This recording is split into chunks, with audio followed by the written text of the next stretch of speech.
வைரமுத்து அவர்கள் ஒரு மேடையில பேசும்போது இதை புரிந்து கொண்டவன் ஞானி, புரிந்து கொள்ளாதவன் அஞ்ஞானின்னு ஒரு பேச்சு பேசிட்டாரு. அந்த ஞானின்னு அந்த சொல்லாடல் வந்தாலே அது இளையராஜாதான் குறிக்கும் அப்படின்னு இவங்க நினைச்சுக்கிறாங்க. நினைச்சுக்கிட்டு வைரமுத்து பத்தி கங்கை அமரன் பேசுறாரு. இனி வைரமுத்து ஒரு வார்த்தை பேசக்கூடாது அப்படிங்கிறாரு.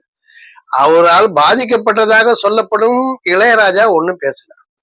வைரமுத்தும் இளையராஜா பத்தி பேசல. இவர் நடுவுல சம்மனே இல்லாம ஆஜராகிற மாதிரி இனி வைரமுத்து பேசக்கூடாதுன்னு சொல்லிட்டாரு. வைரமுத்து அதுக்கப்புறம் பேசல. ஆனால் இந்த கங்கை அமரன் என்ன பண்றாருன்னா, கமாண்டோ லவ் ஸ்டோரிங்கிற ஒரு படத்தோட ஆடியோ ரிலீஸுக்கு வந்து அதை ப்ரொமோஷனுக்கு வந்து பேசும்போது மறுபடியும் வைரமுத்து தாக்குறாரு.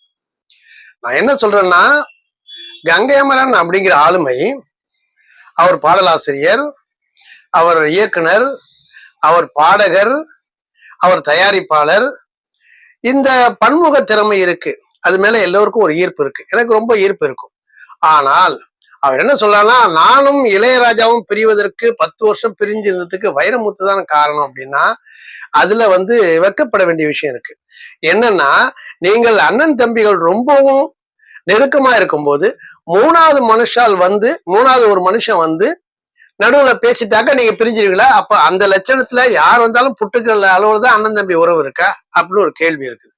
ரெண்டாவது, வைரமுத்துக்கு தான் அதிக பாடல் கொடுத்தாரு, எனக்கு கொடுக்கல அப்படின்னா சொல்லவே கூடாது கங்கை அமரன். ஏன்னா அப்படி சொல்லும் போது தம்பியை தாண்டி ஒருவனுக்கு வாய்ப்பு கொடுக்குறாரு இளையராஜானா, அப்ப கங்கை அமரன் ஒத்துக்கிறாரு, என்னை தாண்டி அவனுக்கு சக்தி இருந்துச்சு, ஆற்றல் இருந்துச்சு அப்படின்னு அர்த்தம்.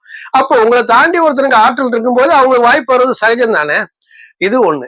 அல்லனா என்னை விட அவனுக்கு சக்தி இல்ல, வேணும்னே அவர் கொடுத்தாரு அப்படின்னா இளையராஜாவோட ஜட்ஜ்மெண்ட் தப்புன்னு அப்படி ஒரு எடுத்துக் கொண்டிருக்குது. இவர் உலகில் அப்படிதான் கொண்டு போகுது. நான் என்ன சொல்றேன்னா, உங்களுக்கு இசையமைப்பாளரா உங்களுக்கு ஷைன் பண்ணுவீங்க, பாடலாசிரியரா ஷைன் பண்ணுவீங்க, இயக்குனரா ஷைன் பண்ணுவீங்க, பாடகரா ஷைன் பண்ணுவீங்க, இப்படிலாம் பண்ணுவீங்க. வைரமுத்து பாடலாசிரியர் மட்டும்தான்.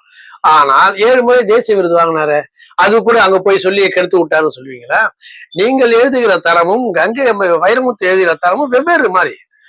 இளையராஜா அவர்கள் எப்படி அழகா நொட்டேஷன் எழுதுறாங்க, இசையில ஒரு லெவலுக்கு போயிட்டாரு, அது மாதிரி உங்களால போக முடியல. என்ன காரணம்? அந்த அளவுக்கு டீப்பா அந்த துறையில இறங்கல.